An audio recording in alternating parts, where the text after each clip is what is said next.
जय जगन्नाथ मु ज्योतिर्विद डॉक्टर भवानी शंकर महापात्र आपण मानक राशिफल कार्यक्रम को स्वागत जनाऊँगी। दर्शक बंधु आसतु सर्वप्रथमे जानिबा आज दिन संपर्क में आज तिथि नक्षत्र बार संपर्क में। आज हूँ 28 जुलाई जुलाई मासर 28 तारीख रविवार 2024 मसीहा ओडिया रे श्रावण मास कृष्ण पक्ष सौर मान रे कर्कट 13 दिन। दर्शक बंधु आसतु जानिबा आज तिथि एवं नक्षत्र संपर्क में दिनर पंचांग संपर्क में। आज हूँ अष्टमी तिथि। अष्टमी तिथि सूर्योदय परठारु संध्या 7 घंटा 43 मिनिट पर्यंत भोग हेबे। संध्या 7 घंटा 43 मिनिट पर नवमी तिथिर प्रवेश हेबो। आज दिन नक्षत्र अश्विनी नक्षत्र। अश्विनी नक्षत्र सूर्योदय परठारु मध्याह्न 12 घंटा 38 मिनिट पर्यंत भोग हेबे। मध्याह्न 12 घंटा 38 मिनिट पर द्विजा नक्षत्र भोग हेबे। आज दिन चंद्र मेष चंद्र। मेष राशि रे चंद्रमा दिवस रात्र 60 दंड भोग हेबे। दर्शक बंधु आज हूँ मेष राशि व्यक्तिंकर घात 12 एवं घात चंद्र। तेणु मेष राशि व्यक्ति विशेष जगी रखी दिन टी चलिबा आवश्यक। विशेष सतर्कता अवलंबन करने आवश्यक। अन्य को साहाय्य सहयोग करने पूर्व बुझी विचारी साहाय्य सहयोग करने आवश्यक। नचेत असुविधार पड़ पारती। कौन गुरुत्वपूर्ण निष्पत्ति नेबा पूर्व भावी चिंती निष्पत्ति को ग्रहण करने आवश्यक। दर्शक बंधु आसतु जानिबा आज निषिद्ध खाद्य संपर्क में। आज दिन में आपण माने नारिकेल अर्थात नड़िया को खाद्य हिसाब से ग्रहण करंतु नाही। तरकारी रे पिठापणा रे नड़िया व्यवहार करंतु नाही। नड़ियार कोरा बा मिठे खांतु नाही। संध्या 7 घंटा 43 मिनिट पर नड़िया आपण खाइले कौन असुविधा नाही। मात्र संध्या 7 घंटा 43 मिनिट पर आपण माने ओलाव अर्थात लाउ को खाद्य हिसाब से ग्रहण करिवे नाही। दर्शक बंधु आज आम जानिबा समस्या समाधान रे जन्म जातक रे रवि ग्रह स्थिति किपरि थिले, जन्म कुंडली रे रवि ग्रह स्थिति किपरि थिले जड़े व्यक्ति तार जीवन रे शुभफल प्राप्ति करि थाए। बा जीव जगत उपरे समग्र सृष्टि उपरे प्राणी जगत उपरे जीव जगत उपरे रविंकर कौन भूमिका रही बा रवि ग्रहंकर प्रमुखता कौन रही भूमिका। जन्म जातक बा जन्म कुंडली रे जेतबेले आमे ग्रह गणना करि थाउ सेतबेले ग्रहराज होचंती स्वयं सूर्यनारायण बा रवि। सूर्यंक ठारू ही बाकी अन्य ग्रह मानकर उत्पत्ति होईची बा सूर्यंक ठारू आमे कहिबा सौरमंडलर प्रथम केंद्र बा सेंटर रहिचंती सूर्य रवि। रवि होचंती समग्र जगतर प्राणी जगतर बा समग्र जगत पाई विश्व पाई से होचंती आत्मकारक ग्रह। ज्योतिष शास्त्र मध्य रवि ग्रह को यथेष्ट गुरुत्व दि जाइए, प्राधान्य दि जाइए। कौन पाई ना रवि होचंती आत्मकारक। आत्मा बोली कहले गोटे व्यक्तिर आत्मा जेमती गोटे शरीर रे आपणकर शरीर को शिव बोली कहा जाए एवं सी अर्थ होची आत्मा। जो आत्मार निर्गत होता है मतलब आत्मा चली जाए, प्राण पलि जाए, प्राण बड़ू प्राणवायु उड़ी जाए, से आम शिवर शव हो जाऊ। तेणु सकल प्राणी शक्तिर प्राणी जगतर आधार होचंती रवि बा सूर्य। बिना सूर्य रे संरचना बा सृष्टि रचना होची असंभव। सूर्यंक सकल शक्तिर आधार सूर्य उदय हेले प्राणी जगत तार दिन दैनंदिन कार्यक्रम आरंभ करिथाय। पक्षीटीए हो, पशुटीए हो, मनीष हो, वृक्ष लता तरु तृण सूर्यंकर आगमन को अपेक्षा करिथांती। एवं जेतले सूर्य अस्त हो जाइथांती से सबकिछि अंधार हो जाए बा सृष्टि अंधार हो जाए। तेणु सूर्यंक ठारू तेज नहीं वृक्ष खाद्य प्रस्तुत करिथाय, वृक्ष बढ़ी थाए एवं वृक्षर खाद्य को बा फल फूल को नहीं आम बंची थाउ। समग्र संसार सूर्य को नहीं चली थाए। से भली जन्म जातक बा ज्योतिष चक्र बा ज्योतिष जातक ज्योतिष मतरे आमे सूर्य को आत्मकारक कही था। जेहेतु से आत्मा से होचंती प्राण, सकल शक्तिर प्राण, सकल शक्तिर आधार। एवं सूर्य होचंती जातक पितृकारक। पितृकारक एभली कहगला जेभली पिताटीए तार संतान मानकर जत्न नहीं थाए। संतान मानकर खाद्य पेय पानीय ठारू आरंभ करी दिनचर्या ठू आरंभ करी संतान माने केमिति आगु बढ़िबे, से माने जीवन युद्ध केमिति आगु अग्रसर हेबे, निजे केमिति निज गोड़े छिड़ा हेबे, ये कथा जमी प्रत्येक संतान दायित्व पिताटीए नहीं थाए बा परिवार संपूर्ण दायित्व पिताटीए नहीं थाए। से सूर्य होचंती आमर पिता पितृस्वरूप। तेणु सूर्य को पिता बोली चिंता कर सूर्य होचंती पितृकारक। जदि जन्म जातक रवि बा सूर्य राहु सहित युक्त हो जाती, राहु द्वारा सूर्य ग्रहित होता, राहु युक्त हेले सूर्य ग्रहित होता, जदि सूर्य ग्रहित होता राहु युक्त हो सूर्य तुला राशि रे निचस्थ अवस्था थांती, सूर्यंकर शत्रु होचंती, शत्रु ग्रह जदि देखिबा ताले शनि शुक्र, जदि सूर्य शनि द्वारा दृष्टि प्राप्त होता, शुक्र द्वारा शुक्र युक्त होता बा आपणकर सूर्य प्रति बा रवि प्रति राहु युक्त होता, रवि और राहु दृष्टि थाए, ए परिस्थिति रे रवि जातक निष्प्रभ बा बल दुर्बलहीन होता। जदि जातक रवि मेष राशि रे उच्चस्थ थांती, जदि जातक रवि मंगल सहित युक्त होता, जदि जन्मकुंडली रे रवि गुरु बा रवि बृहस्पति एकत्र थांती, जदि जातक रवि एवं बुध भल स्थिति थाई बुधादित्य योग सृष्टि करि थाए, ताले व्यक्ति विशेष जीवन में अशेष ख्याति जश प्रतिष्ठा प्राप्ति करि थांती। जो मानक जन्म जातक रवि गुरु सहित युक्त होता, गुरु दृष्टि थांती, रवि उच्च थांती, रवि स्वराशि सिंह राशि रही थांती, रवि मित्र राशि अर्थात मेष मिथुन कर्कट सिंह कन्या किंबा धनु बा मीन रे थांती, एपरि स्थिति रे व्यक्ति विशेष पिता मध्य तांको बापा मध्य ख्याति संपन्न होता, तांकर पितृकूल जो कहा जाए तांकर कूल बा वंश ये मध्य ख्याति संपन्न होता है, बा व्यक्तिर पिता से जातकर पिता बहुत बलशाली होता बा धनशाली वित्तशाली क्षमताशाली प्रतिपत्तशाली होता। मात्र से रवि जदि शनि सहित युक्त होता बा शनि दृष्टि थांती, राहु युक्त होता, राहु दृष्टि थांती, तुलार 10 डिग्री मध्य रवि नीच होता, ताहले अशुभ फल प्रदान होता है।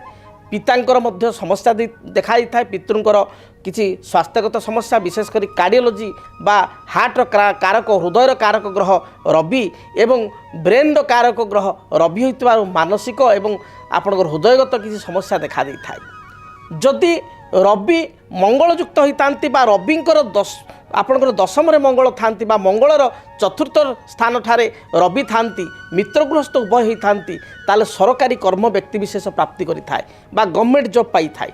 अनेक व्यक्ति विशेष प्रश्न पचारती, सार आम भाग्य कौन सरकारी चाकरी बा गवर्नमेंट जॉब अच्छी कि, तार मूल तत्व को देखा पड़ो। रवि रवि होचंती सरकारी तंत्रर शासन कल को प्रतिनिधित्व करुवा ग्रह, तेणु जदि आपणकर प्रशासनिक ग्रह होचंती रवि, जदि जनक जातक रवि मेषरे बृहस्पति दृष्टि मंगल युक्त हो रही था, किंबा मेषरे मंगल युक्त आपणकर सिंहरे मंगल युक्त हो गुरु दृष्टि रही था, बृहस्पति दृष्टि रही था, धनुराशि रे मंगल युक्त हो गुरु दृष्टि बा गुरु सहित युक्त हो रही था, ए परिस्थिति रे व्यक्ति विशेष 100% 100% प्रशासनिक विभाग रे अर्थात आपणकर प्रशासनिक एडमिनिस्ट्रेटिव डिपार्टमेंट कार्य करि थाए। ओएस आईएएस भली उच्च पदपदवी बा आईपीएस भली उच्च पदपदवी मध्य प्राप्ति करि थाए। रवि मंगलकर जुक्ति बा रवि ठारू मंगल दशम रहिबा ये अत्यंत जोगकारक होइथाए। एपरिक रवि मंगल परस्पर ठारू नवम पंचम होइथिले मध्य यथेष्ट सफलता मिली थाए। धरंतु मंगल रहिचंती आपणकर मेषरे रवि रहिचंती सिंहरे बा रवि रहिचंती आपणकर धनुरे मंगल रहिचंती मेषरे बा अल्टरनेट करिबा मंगल रहिचंती धनुरे रवि रहिचंती सिंहरे बा मेषरे, ए परिस्थिति रे व्यक्ति विशेष सरकारी कर्म बा गवर्नमेंट जॉब 100% मध्य प्राप्ति करि थाए। बाकी ग्रह मानक मध्य देखिया पड़ी थाए जे भली मंगलंकर स्थिति, कारण रवि मंगल उभय होचंती गवर्नमेंट जॉब बा प्रशासनिक ग्रहर कारकत्व ग्रह बा आपणकर गवर्नमेंट जॉबर कारकत्व ग्रह। तेणु रवि मंगल स्थिति जातक भल थे, विशेषकर रविंकर प्रथमे 1 नंबर रवि रविंक स्थिति भल थे जड़े गवर्नमेंट जॉब पाई थाए। शास्त्रे सुंदर कथा कहा जाइछि, तुलायम दशम अंशे जदि पंकज बोधिनी सहस्रे राज जोगेण भंग माह पराशर। तुलार 10 डिग्री मध्य रवि होचंती संपूर्ण नीच बा संपूर्ण अस्त, तांकर सत्ता हरई थांती रवि। तेणु महर्षि पराशर कहते तुलार 10 डिग्री मध्य जदि रवि थांती 10 डिग्री मध्य जदि विदिन 10 डिग्री तुलारे थांती लिब्रारे थांती, ताले रवि संपूर्ण निस्तेज होता। रविंकर रत्न होची माणिक्य, माणिक्य बा आमे ताको कहिता रुबी। जदि आपणक जन्म जातक आपणकर लग्न मेष लग्न, आपणकर लग्न मिथुन लग्न, आपणकर लग्न कर्कट लग्न, आपण मानकर लग्न सिंह लग्न, आपण मानकर कन्या लग्न, आपण मानकर बिछा लग्न, आपणकर धनु लग्न एवं मीन लग्न, ଆପଣଙ୍କ ପାଇଁ ରବି ହେଉଛନ୍ତି ଅତ୍ୟନ୍ତ ଯୋଗକାରକ ଗ୍ରହ। ଯଦି ଏଇ ଲଗ୍ନରେ ଆପଣମାନେ ଜନ୍ମଗ୍ରହଣ କରିଛନ୍ତି, ମାତ୍ର ରବି ପାପ ଘରେ ଯେଭଳି ଆପଣଙ୍କର ଶତ୍ରୁ ରାଶିରେ ଅର୍ଥାତ୍ ବୃଷରେ, ଅର୍ଥାତ୍ ତୁଳାରେ, ଅର୍ଥାତ୍ ମକରରେ, ଅର୍ଥାତ୍ କୁମ୍ଭରେ ରାହୁ ଶନି ଏମାନଙ୍କ ସହିତ ଯୁକ୍ତ ବା ଦୃଷ୍ଟ ହୋଇଥାନ୍ତି ବା ତୁଳାରେ ନୀଚ ହୋଇଥାନ୍ତି, ଏପରି ସ୍ଥିତିରେ ରବିଙ୍କ ରତ୍ନ ହେଉଛି ମାଣିକ୍ୟ ବା ରୁବି। ତାକୁ ଆପଣମାନେ ଧାରଣ କରନ୍ତୁ। ଡାହାଣ ହାତ ଅନାମିକା ଆଙ୍ଗୁଠି ରାଇଟ୍ ହ୍ୟାଣ୍ଡ ରିଙ୍ଗ ଫିଙ୍ଗରରେ ସୁନା ମୁଦିରେ କିମ୍ବା ବ୍ରୋଞ୍ଜ ବା ପଞ୍ଚଧାତୁରେ ଆପଣ ତାକୁ ଧାରଣ କରନ୍ତୁ, ସୁନିଶ୍ଚିତ ଶୁଭଫଳ ପ୍ରାପ୍ତି କରିବେ।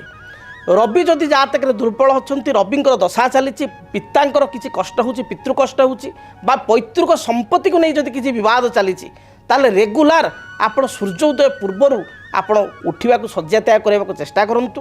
ସୂର୍ଯ୍ୟଙ୍କ ଲାଇଟ୍ରେ ବା ସନ୍ଲାଇଟ୍ରେ କ'ଣ ଖରାରେ ଆପଣ ଚଲାବୁଲା କରନ୍ତୁ। ଏହାଦ୍ୱାରା ଆପଣଙ୍କର ମାନସିକ ସ୍ଥିତିରେ ବିକାଶ ହେବ, କର୍ମକ୍ଷେତ୍ରରେ ବିକାଶ ହେବ ଏବଂ ତା ସହିତ ଆପଣଙ୍କୁ ଭିଟାମିନ୍ ଡି ମଧ୍ୟ ପ୍ରଚୁର ମାତ୍ରାରେ ମିଳିବ ଏବଂ ପୈତୃକ ସମ୍ପତ୍ତିକୁ ନେଇ ଯଦି କିଛି ବିବାଦ ଥାଏ ତାହା ଦୂରୀଭୂତ ହେବ। ପ୍ରତ୍ୟେକ ଦିନ ସ୍ନାନ କର୍ମ ସମାପନ ପରେ ଗୋଟିଏ ତମ୍ବା ଢାଳରେ ଜଳ ଏବଂ ସାମାନ୍ୟ ଗୁଡ଼ ଖଣ୍ଡକୁ ଭଲ ଭାବରେ ଖଣ୍ଡ ଗୁଡ଼କୁ ମିଶ୍ରିତ କରି ଗୁଡ଼ ମିଶ୍ରିତ ଜଳକୁ ରବିଙ୍କୁ ବା ସୂର୍ଯ୍ୟନାରାୟଣଙ୍କୁ ଅର୍ପଣ କରନ୍ତୁ। ଦେଖିବେ ଆପଣଙ୍କ ଜୀବନରେ ଯେତେ କଷ୍ଟ ଦୁଃଖ ଦାରିଦ୍ରତା ଥିବ ତାହା ଦୂରୀଭୂତ ହେବ। ଆମେ ସଂସାରରେ ଜୀବନ୍ତ ଭଗବାନ ରୂପରେ ସୂର୍ଯ୍ୟ ଏବଂ ଚନ୍ଦ୍ରଙ୍କୁ ଦର୍ଶନ କରିଥାଉ। ଆପଣ ଯଦି ଦେଖିବେ ସ୍ୱ ଶରୀରରେ ବା ଜୀବନ୍ତ ଅବସ୍ଥାରେ ଆମେ ସୂର୍ଯ୍ୟଙ୍କୁ ଦର୍ଶନ କରୁ ପ୍ରତ୍ୟେକ ଦିନ। ତେଣୁ ରବିବାର ଦିନ ସାତ୍ତ୍ୱିକ ଭୋଜନ ଗ୍ରହଣ କରନ୍ତୁ। ରବିବାର କେବେ ହେଲେ ମଧ୍ୟ ଲାଇଫ୍ରେ ଆମିଷ ଖାଆନ୍ତୁ ନାହିଁ। ବିଭିନ୍ନ ଧର୍ମଶାସ୍ତ୍ର ଏବଂ ଜ୍ୟୋତିଷ ଶାସ୍ତ୍ରର କଥାକୁ ଆପଣ ମାନନ୍ତୁ। ଆପଣ ଦେଖିବେ ଯେତେ ବି ଆପଣଙ୍କର ଋଣ ଅଛି, ଆପଣ ଲୋନ୍ରେ କରଜରେ ବୁଡ଼ିକି ରହିଛନ୍ତି, ଆର୍ଥିକ ସମସ୍ୟା ଦେଖାଦେଉଛି, ଆପଣ କେବଳ ରବିବାର ଦିନ ଦେଖନ୍ତୁ ସାତ୍ତ୍ୱିକ ଭୋଜନ ଗ୍ରହଣ କରନ୍ତୁ। ଏହାଦ୍ୱାରା ଆପଣଙ୍କ ଜୀବନରେ ଥିବା ରୋଗ ଦୁଃଖ ଦାରିଦ୍ରତା ସମ୍ପୂର୍ଣ୍ଣ ଦୂରୀଭୂତ ହେବ। ତେଣୁ ଆପଣମାନେ ଜାଣିଲେ ରବି ଗ୍ରହଙ୍କର ଜୀବଜଗତ ଏବଂ ଆମ ଜନ୍ମ ଜାତକ ଉପରେ କ'ଣ ଭୂମିକା ରହିଛି ଏବଂ ରବି ଗ୍ରହଙ୍କର ଯଦି ଦୁର୍ବଳତା ରହିଛି ବା ରବି ଗ୍ରହ ଯଦି ଜାତକରେ ଦୁର୍ବଳ ଅଛନ୍ତି ତାହେଲେ କ'ଣ ପ୍ରତିକାର କରିବା। ଯଦି ଆପଣଙ୍କ ଜୀବନରେ ବ୍ୟକ୍ତିଗତ ପାରିବାରିକ ସମସ୍ୟା, କର୍ମକ୍ଷେତ୍ର ନିଯୁକ୍ତି, ବୈବାହିକ ସମସ୍ୟା, ବାସ୍ତୁଦୋଷ ଏବଂ ମାଲି ମକଦ୍ଦମା ଆଦି ସମସ୍ୟା ଥାଏ, ତାହେଲେ ସମସ୍ୟାର ସମାଧାନ ଓ ପରାମର୍ଶ ପାଇଁ ଆମକୁ ଯୋଗାଯୋଗ କରନ୍ତୁ। ଜ୍ୟୋତିର୍ବିଦ doctor Bhabani Shankar Mahapatra, Budheswari colony, plot number 26, Bhubaneswar.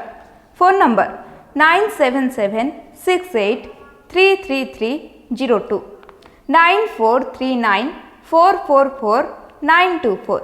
ଆମର ୱେବସାଇଟ୍ www.srijagannathastro.com।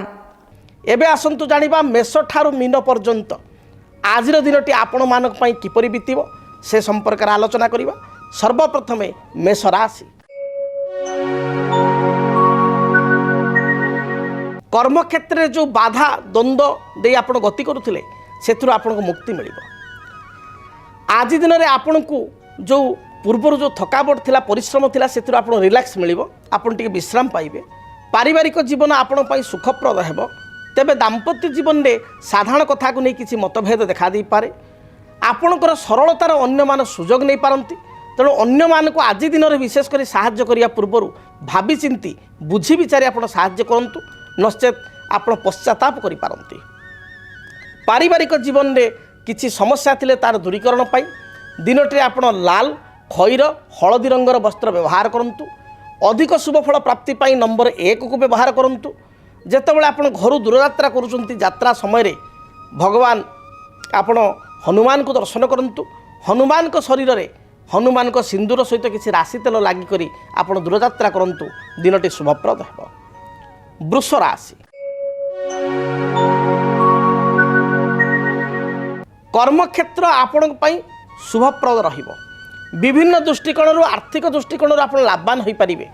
କୌଣସି ପୁରାତନ ମିତ୍ର ବନ୍ଧୁ ବା କୌଣସି ବାପଘର ଲୋକଙ୍କ ସହିତ ବା ଶ୍ୱଶୁରଘର ଲୋକଙ୍କ ସହିତ ଆପଣଙ୍କର ସାକ୍ଷାତ ହୋଇପାରେ।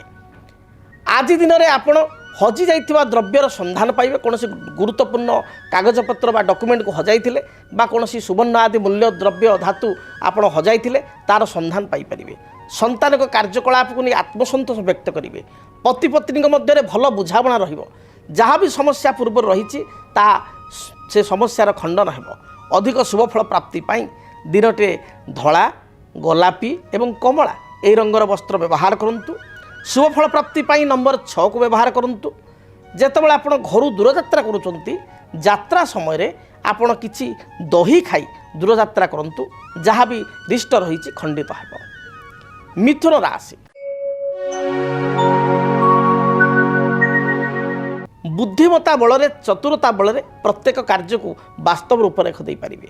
ପାରିବାରିକ ଜୀବନ ଆପଣଙ୍କ ପାଇଁ ସୁଖପ୍ରଦ ହେବ। ପୂର୍ବରୁ ଯେଉଁ ମାନସିକ ଅଶାନ୍ତି ଥିଲା ତାହା ଦୂରୀଭୂତ ହେବ। କୌଣସି ମାତୃସ୍ଥାନୀୟ ବ୍ୟକ୍ତି, ମା, ମାଉସୀ, ପିଉସୀ, ମାତୃସ୍ଥାନୀୟ ବ୍ୟକ୍ତି, ବଡ଼ ଭଉଣୀ ଏମାନଙ୍କ ଠାରୁ କିଛି ସାହାଯ୍ୟ ସହଯୋଗ ପ୍ରାପ୍ତି କରିବେ। ଭାତୃହେତୁକ ସାମାନ୍ୟ ବିବାଦ ଦେଖାଦେଇପାରେ। ସନ୍ତାନଙ୍କ କାର୍ଯ୍ୟକଳାପକୁ ନେଇ ସାମାନ୍ୟ କ୍ଷୁବ୍ଧିତ ବା କ୍ରୋଧିତ ହୋଇପାରନ୍ତି। ବିଦ୍ୟାର୍ଥୀମାନଙ୍କ ପାଇଁ, ମହିଳାମାନଙ୍କ ପାଇଁ ଦିନଟି ଶୁଭପ୍ରଦ ରହିଛି। ଆଜି ଦିନର ଅପରାହ୍ନ ସମୟରେ କିଛି ଭୋଜି ଭାତ ଆନୁଷ୍ଠାନିକ କାର୍ଯ୍ୟରେ ଯୋଗଦାନ କରିବା, ସୁସ୍ୱାଦୁ ଭୋଜନ କରିବାର ଯୋଗ ରହିଛି। ଆପଣଙ୍କ ପାଇଁ ଶୁଭ ରଙ୍ଗ ସବୁଜ, ନୀଳ, ଆକାଶୀ ଏହି ରଙ୍ଗର ବସ୍ତ୍ର ବ୍ୟବହାର କରନ୍ତୁ। ଶୁଭ ସଂଖ୍ୟା ହିସାବରେ ନମ୍ବର 5 ଏବଂ 6 ଉଭୟ ସଂଖ୍ୟାକୁ ବ୍ୟବହାର କରନ୍ତୁ। ଅଧିକ ଶୁଭ ଫଳ ପ୍ରାପ୍ତି ପାଇଁ ଭଗବାନ ଗଣେଶଙ୍କୁ ଦର୍ଶନ କରନ୍ତୁ। ଗଣେଶଙ୍କ ନିକଟରେ ଅଷ୍ଟଦଳ ଦୁର୍ବା ଅର୍ପଣ କରି ଦୂରଯାତ୍ରା କରନ୍ତୁ, ଯାହା ବି ବାଧାବିଘ୍ନ ରହିଛି ଦୂରୀଭୂତ ହେବ। କର୍କଟ ରାଶି, ମାନସିକ ସ୍ଥିତି ଆପଣଙ୍କର ସୁଦୃଢ଼ ରହିବ। ନିଜର ଆପଣଙ୍କର ମାନସିକ ଦୃଢ଼ତା ବଳରେ ଅସାଧ୍ୟ କାର୍ଯ୍ୟକୁ ସାଧ୍ୟ କରିପାରିବେ। ପାରିବାରିକ ଜୀବନରେ କିଛି ମତଭେଦ ମତାନ୍ତର ଥିଲେ ତାହା ଦୂରୀଭୂତ ହେବ। ଦାମ୍ପତ୍ୟ ଜୀବନରେ ପତି ପତ୍ନୀ ଉଭୟଙ୍କର ମନ ନେଇ ଚଳିବେ। ତଥାପି ଅପରାହ୍ନ ସମୟରେ ଆପଣ କିଛି କଥାକୁ ନେଇ କ୍ରୋଧାନ୍ୱିତ ହୋଇପାରନ୍ତି ବା ଆପଣଙ୍କର କର୍କଟ ରାଶି ହୋଇଥିବାରୁ ମଝିରେ ସାଧାରଣ କଥାକୁ ନେଇ ଦିନଟିରେ ଚିଡ଼ି ପାରନ୍ତି ବା କ୍ରୋଧାନ୍ୱିତ ହୋଇପାରନ୍ତି, କର୍କଶ ସ୍ୱଭାବର ହୋଇପାରନ୍ତି। ଜଗି ରଖି ଆପଣ ଚଳନ୍ତୁ। ବିବାଦୀୟ ମନ୍ତବ୍ୟ ଠାରୁ ଦୂରେଇ ରୁହନ୍ତୁ। ବିଦ୍ୟାର୍ଥୀମାନଙ୍କ ପାଇଁ, ଗୃହିଣୀମାନଙ୍କ ପାଇଁ ଦିନଟି ଶୁଭପ୍ରଦ ରହିଛି। ଆପଣଙ୍କ ପାଇଁ ଶୁଭ ରଙ୍ଗ ଲାଲ, ଧଳା ଏବଂ କମଳା ଏହି ରଙ୍ଗର ବସ୍ତ୍ର ବ୍ୟବହାର କରନ୍ତୁ। ଶୁଭ ସଂଖ୍ୟା ହିସାବରେ ନମ୍ବର 2କୁ ବ୍ୟବହାର କରନ୍ତୁ। ଅଧିକ ଶୁଭ ଫଳ ପ୍ରାପ୍ତି ପାଇଁ ଭଗବାନ ଗଣେଶଙ୍କୁ ଆପଣ ମୁଣ୍ଡିଆ ମାରି ବା ପ୍ରଣାମ କରି ଆପଣ ଦୂରଯାତ୍ରା କରନ୍ତୁ। କିଛି ସୁଗନ୍ଧିତ ଅଗରବତୀ ବା ଧୂପକାଠି ଭଗବାନ ଗଣେଶଙ୍କ ନିକଟରେ ପ୍ରଜ୍ୱଳିତ କରି ଯାତ୍ରା ଆରମ୍ଭ କରନ୍ତୁ। ଦିନଟି ଶୁଭପ୍ରଦ ହେବ। ସିଂହ ରାଶି, ଦେହ ମନ ସମ୍ପୂର୍ଣ୍ଣ ରୂପରେ ସୁସ୍ଥ ରହିବ। ପୂର୍ବରୁ ଯେଉଁ ବାଧାବିଘ୍ନ ଥିଲା ତାହା ଦୂରୀଭୂତ ହେବ। ଆଜି ଦିନରେ ଆପଣ ଟିକେ ଆକ୍ଟିଭ ରହିବେ। ପୂର୍ବାହ୍ନ ସମୟରେ ସାମାନ୍ୟ ଅଳସ୍ୟ ପରାୟଣ ହୋଇପାରନ୍ତି, ଅଳସୁଆ ସ୍ୱଭାବ ରହିପାରନ୍ତି। ମାତ୍ର ମଧ୍ୟାହ୍ନ ସମୟ ପରଠାରୁ ବା ଅପରାହ୍ନ ପରେ ଆପଣ ସମ୍ପୂର୍ଣ୍ଣ ଆକ୍ଟିଭ ରହିବେ। ପାରିବାରିକ ଜୀବନ ଆପଣଙ୍କ ପାଇଁ ସୁଖପ୍ରଦ ହେବ। ସଭା ସମିତି ଆନୁଷ୍ଠାନିକ କାର୍ଯ୍ୟରେ ଯୋଗଦାନ କରି ନିଜକୁ କୃତାର୍ଥ କରିବେ। ସାମୂହିକ କାର୍ଯ୍ୟରେ ନିଜେ ଆଗଭର ହେବେ। ପ୍ରତ୍ୟେକ କ୍ଷେତ୍ରରେ ଆପଣ ନେତୃତ୍ୱ ନେବେ ବା ନେତୃତ୍ୱମନା ସ୍ୱଭାବ ରହିବେ। ଅପରାହ୍ନ ସମୟରେ କିଛି ଖର୍ଚ୍ଚ ମଧ୍ୟ କରିପାରନ୍ତି ବା ଖର୍ଚ୍ଚାନ୍ତ ହୋଇପାରନ୍ତି। ବନ୍ଧୁ ଦର୍ଶନ, ସୁସ୍ୱାଦୁ ଭୋଜନ ବା ଖାଦ୍ୟ ଗ୍ରହଣର ଯୋଗ ଆଜି ରହିଛି। ଆପଣଙ୍କ ପାଇଁ ଶୁଭ ରଙ୍ଗ ଲାଲ, ହଳଦୀ, ଗୋଲାପୀ ଏହି ରଙ୍ଗର ବସ୍ତ୍ର ବ୍ୟବହାର କରନ୍ତୁ। ଶୁଭ ସଂଖ୍ୟା ହିସାବରେ ନମ୍ବର 1 ଏବଂ ନମ୍ବର 3କୁ ବ୍ୟବହାର କରନ୍ତୁ। ଅଧିକ ଶୁଭ ଫଳ ପାଇବା ପାଇଁ ଲାଲ, ଖଇର ଏବଂ ହଳଦୀ ଏହି ରଙ୍ଗର ବସ୍ତ୍ର ବ୍ୟବହାର କରନ୍ତୁ। ଦିନଟି ଶୁଭଫଳ ପ୍ରାପ୍ତି ହେବ। କନ୍ୟା ରାଶି, ଧାର୍ମିକ କାର୍ଯ୍ୟ ପ୍ରତି ଆପଣଙ୍କର ମନ ବଳିବ, ଧର୍ମପରାୟଣ ହେବେ। ପାରିବାରିକ ଜୀବନ ଆପଣଙ୍କ ପାଇଁ ସୁଖପ୍ରଦ ରହିଛି। ଦିନଟିରେ କେତେ କ୍ଷେତ୍ରରେ ଆୟ ବ୍ୟୟ ଅଟକଳକୁ ନେଇ ଆପଣ ଚିନ୍ତା କରିପାରନ୍ତି ବା ଖର୍ଚ୍ଚ କାଟ କରିବା ପାଇଁ ଯୋଜନା କରିପାରନ୍ତି। ବ୍ୟାଙ୍କ, ବୀମା, ଫାଇନାନ୍ସ, ଇନ୍ସୁରାନ୍ସ କ୍ଷେତ୍ରରେ କାର୍ଯ୍ୟ କରୁଥିବା ବ୍ୟକ୍ତିଙ୍କ ପାଇଁ ଦିନଟି ଶୁଭପ୍ରଦ ରହିଛି। ଦାମ୍ପତ୍ୟ ଜୀବନରେ କିଛି ମତ ପାର୍ଥକ୍ୟ ଥିଲେ ତାହା ଦୂରୀଭୂତ ହେବ। ନୂତନ ଭୂମି, ଜମି କ୍ରୟ ପାଇଁ ବା କିଛି ଫ୍ୟୁଚର ପ୍ଲାନିଂ ପାଇଁ ବା ଯୋଜନା ପାଇଁ ଆଜି ଆପଣ ନିଜକୁ ପ୍ରିପେୟାର କରିପାରନ୍ତି, ପ୍ରସ୍ତୁତ କରିପାରନ୍ତି।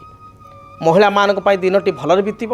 ନୂତନ କର୍ମ ନିଯୁକ୍ତି ପାଇଁ ଆଶା କରିଥିଲେ ଆଜି ଦିନରେ ଆପଣ ପ୍ରିପେୟାର ହେଲେ ଏହା ଆପଣଙ୍କ ପାଇଁ ଶୁଭପ୍ରଦ ହେବ। ଆପଣଙ୍କ ପାଇଁ ଶୁଭ ରଙ୍ଗ ସବୁଜ, ଖଇର ଏବଂ କମଳା ଏହି ରଙ୍ଗର ବସ୍ତ୍ର ବ୍ୟବହାର କରନ୍ତୁ। ଶୁଭ ସଂଖ୍ୟା ହିସାବରେ ନମ୍ବର 5କୁ ବ୍ୟବହାର କରନ୍ତୁ। ଅଧିକ ଶୁଭ ଫଳ ପ୍ରାପ୍ତି ପାଇଁ ଆପଣ ଲକ୍ଷ୍ମୀ ନାରାୟଣଙ୍କୁ ଦର୍ଶନ କରନ୍ତୁ। ଲକ୍ଷ୍ମୀ ନାରାୟଣଙ୍କ ନିକଟରେ କିଛି ସୁଗନ୍ଧିତ ଅତର ବା ପରଫ୍ୟୁମ୍ ବା ଆମେ ଅଗୁରୁ କହିପାରିବା, ପୂଜା ସାମଗ୍ରୀର ଅଗୁରୁ ଅର୍ପଣ କରି ବା କର୍ପୂର ଆଳତି କରି ଦୂରଯାତ୍ରା କରନ୍ତୁ। ଦିନଟି ଶୁଭପ୍ରଦ ହେବ।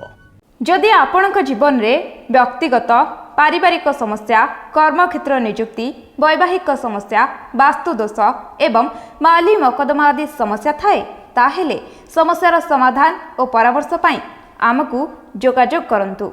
ज्योतिर्विद doctor Bhabani Shankar Mahapatra, Budheswari colony, plot number 26, Bhubaneswar.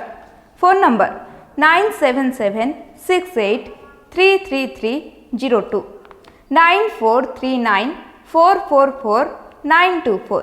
आमर वेबसाइट www.srijagannathastro.com। आसंतु जानिबा तुला राशि व्यक्ति विशेष आज दिनटी किपरि कटिब।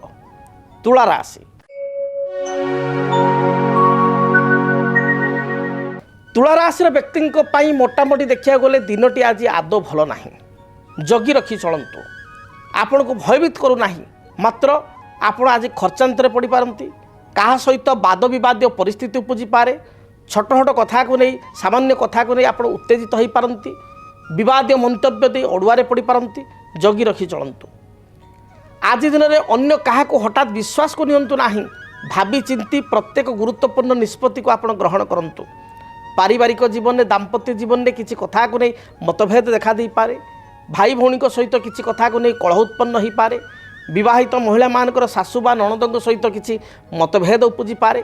तेणु जगी रखी दिनटे चलतु। एपरिक जानवाहन चालना समय सतर्कता अवलंबन करंतु। उच्च स्थान को आप चढ़ा समय ओह्लैवा समय जगी रखी चलतु। आज दिन में क्या धार दिंतु ना कर दिंतु ना। अधिक शुभफल प्राप्ति दिनटे आप धला सबुज कमला रंग को व्यवहार करंतु। संख्या हिसाब से नंबर 6 को व्यवहार करंतु। रिष्टखंडित ही शुभफल प्राप्ति करने आपण चढ़ई मानू किसी दाना बा शस्य दाना खाइबा को दिंतु। देखिए पक्षी मान को दाना देवा द्वारा जहाँ भी समस्या रही है दूरीभूत हो। एपरिक गोमातार सेवा जत्न करंतु। धला गाई को घास बा घास बदल किसी शाग बिड़ा खाइबा को दे दूरयात्रा करंतु। यह मध्य शुभप्रद हो। बिच्छा राशि देह मन संपूर्ण रूप से सुस्थ रहिबो। कौन सी कार्य को आज दिन में आप आरंभ कले ताकू सफल रूपायित करें। भाई भौणी बा बंधुंक ठारू मित्रंक ठारू साहाय्य सहयोग पाई कृत्यार्थ मन करेंगे। घरे विवाहयोग्य भाई भौणी बा पुओ झील थिले बा निजर विवाहयोग्य बयस थिले कौन सी भल प्रस्ताव मांगलिक प्रस्ताव आसीबो। अपराह्न समय कौन सी भोजी भात किंबा परिवार सहित कौन सी रेस्टोरेंट बा होटेल को जाई सुस्वादु भोजन ग्रहण करेंगे। आपण दिनटी भल थिबारु दाम्पत्य जीवन सुखप्रद हेबो। संतान को नहीं चिंता थिले ता दूरीभूत हेबो। महिला मानक पई दिनटी शुभप्रद रहिछि। आपण पई शुभ रंग लाल हलदी कमला यही रंगर वस्त्र व्यवहार करंतु। संख्या हिसाब से नंबर 9 को व्यवहार करंतु। अधिक शुभफल प्राप्ति पाई घरू बाहरिबा समय आपण हनुमान को दर्शन करने सहित हनुमान चालीसा पाठ कर दूरयात्रा करंतु। दिनटी शुभप्रद हेबो।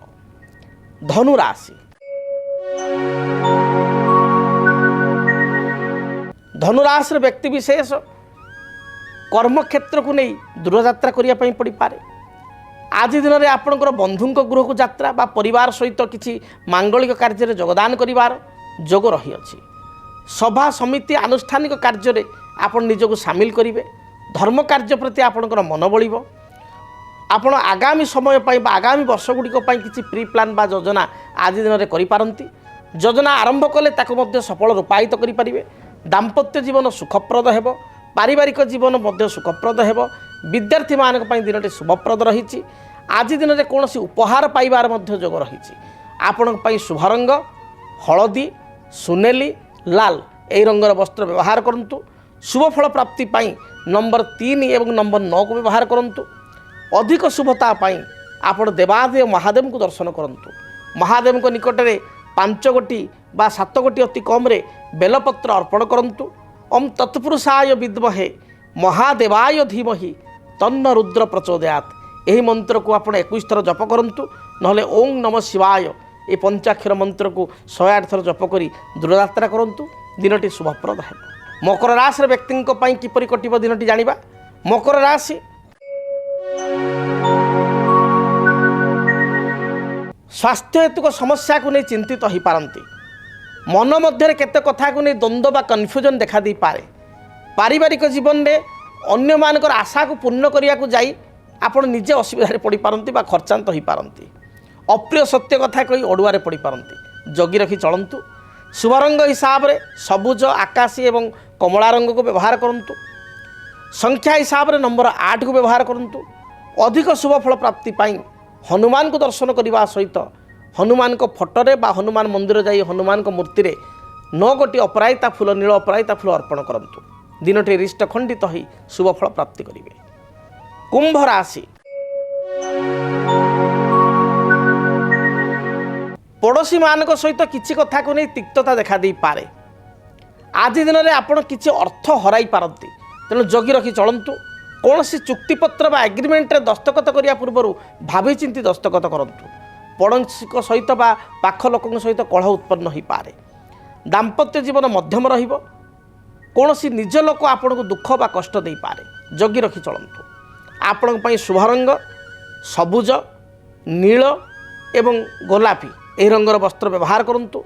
शुभ संख्या हिसाब से 6 एवं 8 उभय संख्या को व्यवहार करंतु।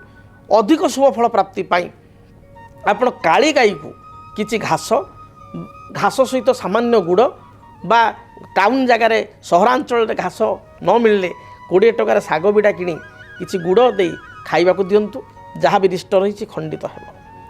कालपुरुषर अंतिम राशि मीन राशि। मीन राशि व्यक्ति देह मन संपूर्ण सुस्थ रहिबो। धार्मिक कार्य प्रति आपणकर मन बलिबो। पारिवारिक जीवन सुखप्रद हेबो। दाम्पत्य जीवन में परस्पर प्रति सामान्य कथा को नहीं संदेह बा अविश्वास कारण किछिटा कलह देखा दे पारे।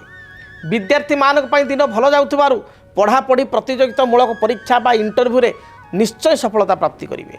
आज आपण पई अर्थ प्राप्तिर जोग थिबारु पूर्वाह्न बा अपराह्न समय किछि अर्थ आपन मिल पारे। शुभ रंग हिसाब से हलदी गोल्डन रंग को व्यवहार करंतु बा लाल रंग को मध्य व्यवहार करंतु।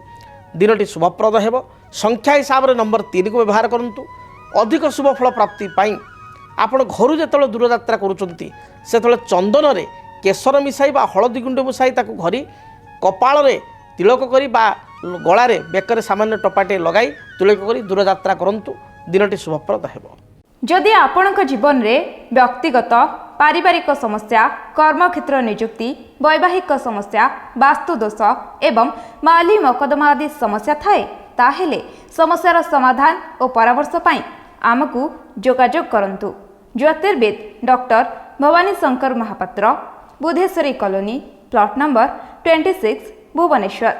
Phone number 9776833302 9439444924। आमर वेबसाइट www.srijagannathastro.com।